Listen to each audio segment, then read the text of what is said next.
هذا الشبل من ذكى الأسد. اسمع. أذكركم أيضا بما حدث في الدوري القطري للدرجة الثانية في لقاء جمع الخور والمرخية في افتتاحية وبمستهل مشوار هذه المسابقة الجديدة المستحدثة لدوري الدرجة الثانية. هذا اللاعب الفذ أحمد تريكة يسجل هدف جميل. هذا اللاعب الفذ أحمد أبو تريكة. متع عينك كمل.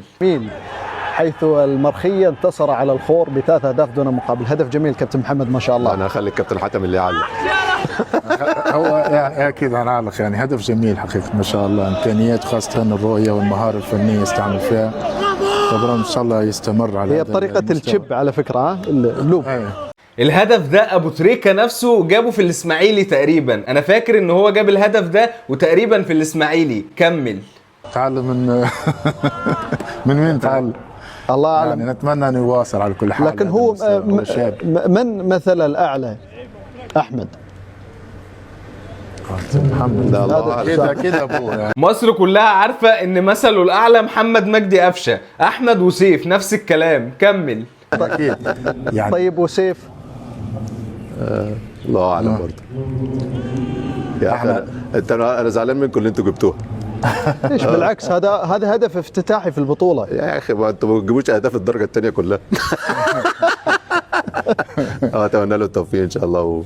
يا جدع لازم يجيبوه. ده احمد ابو تريكة ابن محمد ابو تريكة، فلازم يجيبوه ان شاء الله. بالتوفيق ان شاء الله. عندك اي تعليق؟ لا. مشاعر، المشاعر جياشة. مشاعر الاب. انا اول انا في حياتي خجول، يعني ما بحبش الا في الكوره. لا الكوره لا، الملعب غير صحيح. انما في الحياه الشخصيه انا ما يعني ببقى ما احبش او ما بتكسف اتكلم على اولادي على بيتي كده بس. فبحب الراي الثاني، الاخرين هم اللي يتكلموا بس. لك كامل الحريه.